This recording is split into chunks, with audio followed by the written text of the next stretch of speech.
Народное радиода «Жұлдыз жорамал». Армысыз тыңдарман, назарларыңызға ертең 14 ақпанға арналған жұлдыз жорамалымызды ұсынамыз. Тоқта. Бүгінгі күні қауіп және тәуекелмен әрекет етуге тура келеді. Нәтижесінде іс-әрекеттеріңіз ақталады. Өзенге екі рет кіре алмайтыныңызды ұмытпаңыз және тынышталуға тырысыңыз. Сүйікті адамыңыз сізге қадам жасайды. Бүгін психологиялық ойын ойнауыңыз керек. Әр адамның бойынан жақсы нәрсе табыңыз деген амбицияларыңызды алыс жерге жасырып қойыңыз. Егіздер. Бүгінгі күні егіздер өздерінің отбасылық өмірге әбден жетілгенін сезінуі мүмкін. Бұл туралы өз ойларыңызды өзгертпес бұрын сүйіктіңізге хабарлауды ұмытпаңыздар. Басқа адамдардың кеңестері мен эмоцияларын басшылыққа алсаңыз үлкен ақымақтық жасай аласыз. Шаян. Бүгін барлық қарандаш түстері сіздің қолыңызда, сондықтан сіз өз күніңізді өзіңіз бояй аласыз. Жақындарыңыз сіз үшін жанжалдасуы мүмкін, сондықтан не айтарыңызды және өзіңізді қалай ұстайтыныңызды ойлаңыз. Арыстан.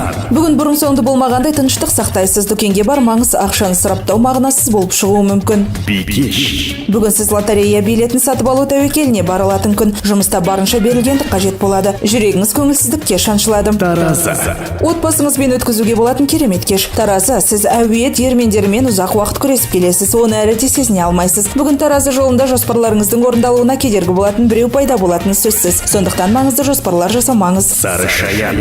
Бүгінгі болып жатқан оқиғаларды бақылауды жоғалтпауға тырысыңыз. Жаңа бастамалар үшін өте жақсы күн болмайды, әсіресе серіктестіктерде. Мерген. Бұл күнді Карлосының сөзімен өткізіңіз. Сабырлық, тек сабырлық, бұл күнделікті өмірдің мәселесі. Жұлдызнама сізге ең қызу пікірталас кезінде де әдептілік шегінен шықпауға кеңес береді. Тауешкі.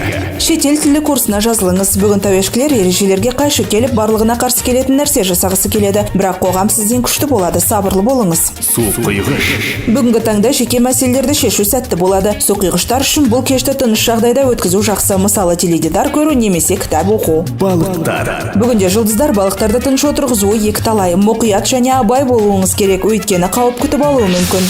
14 ақпанға арналған жұлдыз жорамалымыз осындай. Жұлдыздарыңыз жарық болсын. Народное радиода «Жұлдыз жорамал».